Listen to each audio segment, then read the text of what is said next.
Hi.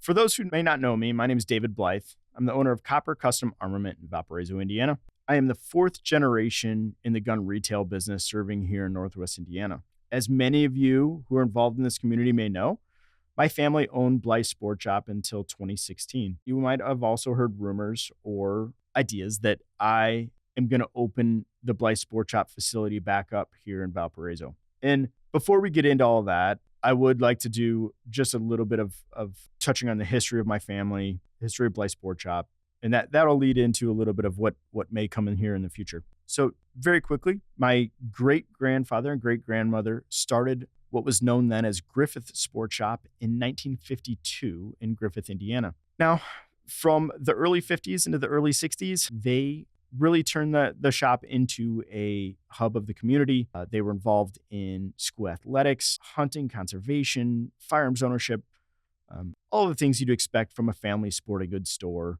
back in the 50s. And in 1956, my grandfather, Richard Dick Blythe, graduated from college in Southern Illinois, and he came back to work at the shop and largely took over most of the management. He was a larger-than-life individual. He was a jokester and was truly a pillar of not only his community in Lake County, but also all of Northwest Indiana, and was really the face of the shop for decades. Now, in 1979, my grandfather started construction on the Valparaiso location. The Valparaiso location was built almost entirely around the shooting range. So it was the first large public shooting range built here, not just in Northwest Indiana, but pretty much in Northern Indiana altogether. And that facility ended up opening in September of 1980. And over those years, my grandpa, my dad, and my two uncles really kind of rotated responsibilities and management of all different types of shops. So at those times, both locations were doing athletics, firearms, archery, and fishing. But the Valpo location was the only one that had the public gun range. Now, at that time, Valparaiso was much more rural than it is now. It wasn't built up. It was just a lot of fields, wasn't much of a commerce area. Downtown was fairly small, nowhere near what it was now. And so Blythe Sport Shop, when it came to Valpo on the north side in 80, really was a pinnacle business. It was very instrumental in its involvement with schools and athletics. And just like the original shop did in Griffith, really built community around this area. And both locations continue to grow, ever since its inception in 1952 and in 1980. Now, we get into the 90s, and my grandfather officially retired in 96. With his retirement, the three brothers did go through some evolution. So they ended up splitting. The athletic department was purchased by my uncle, Mike, who still owns this to this day. It is a large athletics and printing business that services pretty much every school or athletic club in Northwest Indiana and beyond. It's a great business. And if you have any needs, sports, athletics, printing, you can go in there and still do business with my family who's been doing it for over 70 years. My father and my uncle, over time, evolved out of a lot of the other aspects of the business. Fishing went away, archery went away, largely due to the evolution of competition around this area with Bass Pro, Cabela's, Dick's, all the other large big box stores that came in. It really became best, and where we can compete most is the firearms community. And that's where we really found our niche, especially over the last 20 years, is really excelling in that. So really, next comes my story. I grew up in Valparaiso. I graduated from Valparaiso High School.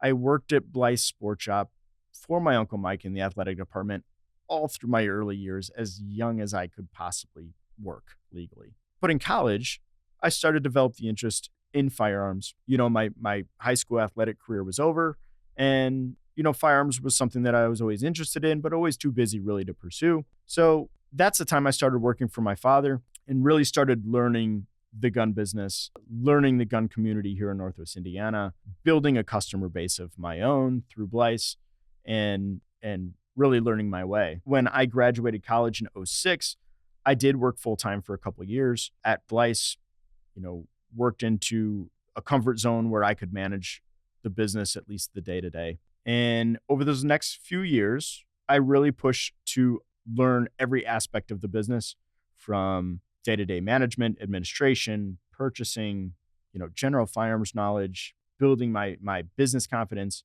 building a customer base and trust with the existing customer base of Blyce, and really pushing a modernization of Blyce in the firearm business. A lot of you are probably wondering why I didn't end up owning Blyce, why I didn't take it over, why I didn't manage it, why I didn't keep the legacy going.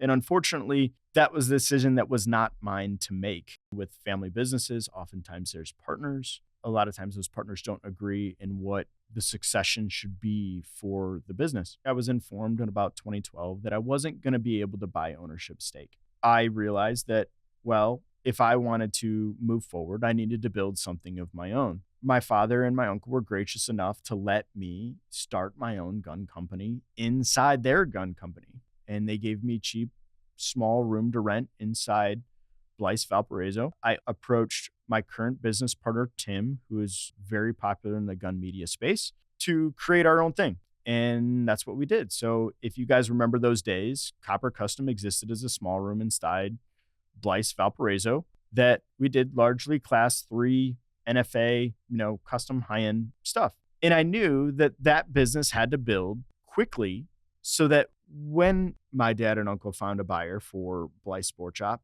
I could go exist on my own. And that's what happened. So in early 2016, they did find an interested buyer. Luckily, at that point, Copper Custom had grown to a level where it was feasible that we could exist on our own. And so we started looking for a building. We found one.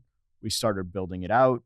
I believe in August, we started the build out. And Blyce Sport Shop sold to an investment group in December of 2016. Per the contract, Copper Custom had about 2 weeks to exit the facility. Now, we'd been building our facility out since August, and it was pretty much ready to move in. And so on New Year's Day, January 1, 2017, we moved into the building that we're currently in now. Even though my family's legacy became my biggest competitor, we've been very lucky to build a staff, a amazing customer base, and really build a business that at that time in Blyce, I never would have dreamed imaginable.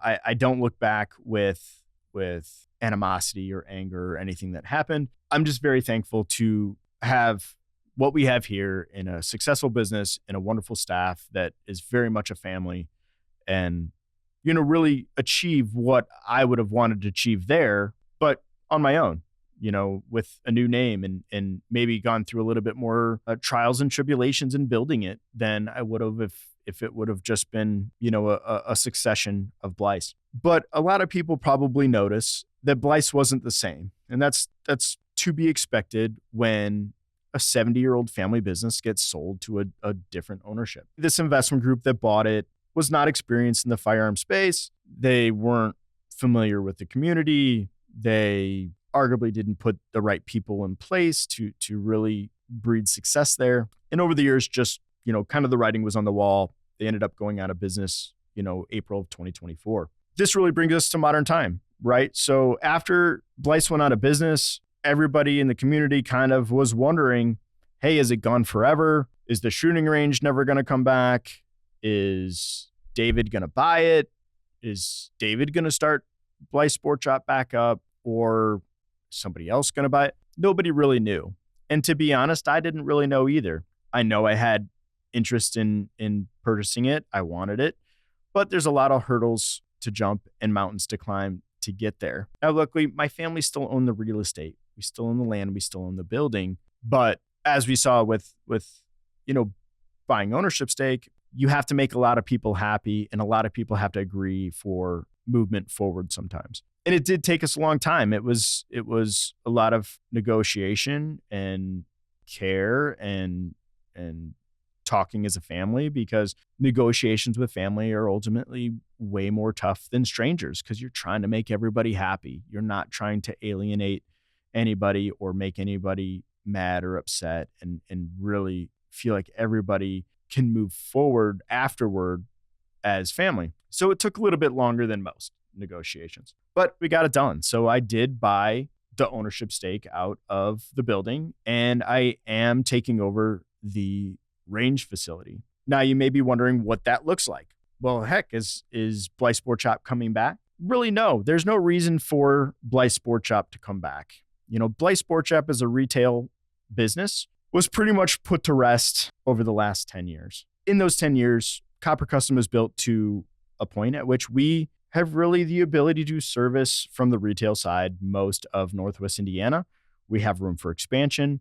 We are actively expanding. There's nothing that we're not really capable of doing. So duplicating that 5 minutes north of here doesn't make a whole lot of sense. What does make sense, and really what Northwest Indiana has never really had, is a facility that is focused purely on the shooting experience. We're looking to make a range facility that really takes into account all the things that shooters want in their experience at a range or want in their experience at a shooting community facility that they haven't had before. This will be my focus in the new venture. It will be purely to take all of the things that I've learned, all of the feedback over the decades that I've gotten on what people want out of a range, on what people want out of a shooting experience, and really bring that to shooters here in Northwest Indiana that really may not exist but a few places across the country.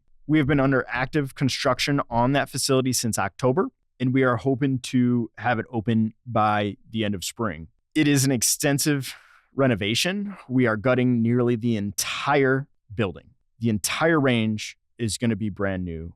The entire space is going to be transformed into something completely new. So do not expect Blythe. It's not coming back. It's going to be completely different. Anybody who's hoping for that, please let those expectations go, because that's not what we're looking to achieve. And so what we've done is we've designed kind of a next generation range facility called Fast Metal. We did not take the route that most other businesses take when they want to start a range, whether they're a retail shop or an independent person that wants to start a range. They're going to reach out to some of the big box names out there, Action Target, Range Systems, those type of companies that come, measure, hey, here's our cookie cutter system. We put it in, there you go. We didn't do that because those are the systems that are at most ranges out there. And as you know, there is limitations, there is bad design, there is a lot of downsides to shooting it. And if you've gone to any other range, including the Blythe Old Range, you probably all have complaints. What we've really tried to do is take the feedback and take the experience that we've had and our customers had over the years, both my experience running the Blythe range in the early 2000s, as well as everybody else's experience here, whether it's military ranges and firing lines or just experiences in other public ranges. And we've designed this range with an independent structural and engineering firm hand in hand to provide a lot of the solutions to the problems that other ranges have. And with those solutions, bring a shooting experience to you guys that you've always wanted, or at least that's my goal. The next step in my mind is bringing you the details of this, of what we've put together, what we've designed, and what we're building, and getting your feedback on it, both from a structural aspect as well as a policy aspect on how to keep the range safe, how to keep the range enjoyable, and really better achieve the experience that keep you guys not just coming back every once in a while, but really coming and shooting regularly, and really have a facility that you can come to build community, that you can expand friendships, that you can have experiences that you can't have anywhere else. So that being said, this type of medium, I can't give you all the details, and you don't want to watch me talk at you endlessly about stuff. So the next step is we're going to start making videos with all of our media capabilities, both 3D modeling, actual video and photo footage of the construction as it goes, and possibly even some live stream Q&A where you guys can ask questions or have discussions about what it's going to be, how it's going to be, what ideas that you may have that I could implement, all of those things. Now, just for the timeline, we are looking for spring opening, and that's right around the corner. So this stuff's going to start to be released quickly, and we really encourage everybody to participate. Let us know what you want. Let us know what you think, and we will move forward from there. So the social media for Fast Metal will be attached to this post. Please, right now, we're just starting to post, so there's not a whole lot on there, but feel free to interact, follow, contact, discuss, and hopefully by the time it opens, we can really shock and impress most of you. And if you guys have any other questions, you know where to find me. Copper Custom Armament, 2600 Beach Street. For the time being, that's where I'll be. So see you there.